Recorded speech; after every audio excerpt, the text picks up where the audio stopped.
ছোট ছোট চান্দাবাজি যাওয়া হয়েছে, এটা আমি হইতে দিছি। আপনাদের পয়সা না থাকলে তো আপনারা আমার কাছে আসেন। ভাই আমার এই প্রবলেম, যে ভোটে হয়েছে রিয়াজের সাথে যে দাঁড়াইছিল, একজন না দুজন দাঁড়াইছিল, তারা আপুসে তারা ছেড়ে দিয়েছে।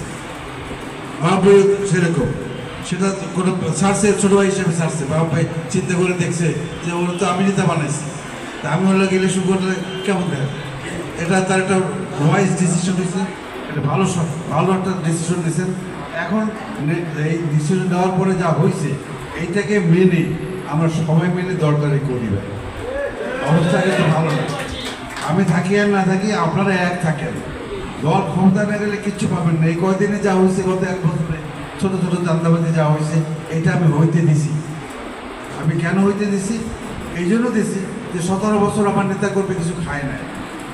আমার ছোট্ট একটু যেটা পলিসি আছে রাজনীতিতে, আমি যেটা বিশেষ করে রাজনীতি করি, আমার আপনারা ধরেন কথার কথা, আপনারা তো ভাই, কথার কথা বলি, দলের কর্মী মনে করেন, আপনারা সব কর্মী মনে করেন, কথাটা বুঝছেন, কিন্তু আপনারা সবাই কর্মী। আপনারা যদি ভালো থাকেন তাহলে না আমি ভালো থাকবো। আপনাদের পয়সা না থাকলে তো আপনারা আমার কাছে আসেন। ভাই আমার এই প্রবলেম। আর আপনার কাছে যদি পয়সা থাকে তাহলে তো আমার কাছে আসবেন না। আপনি ভালো থাকবেন।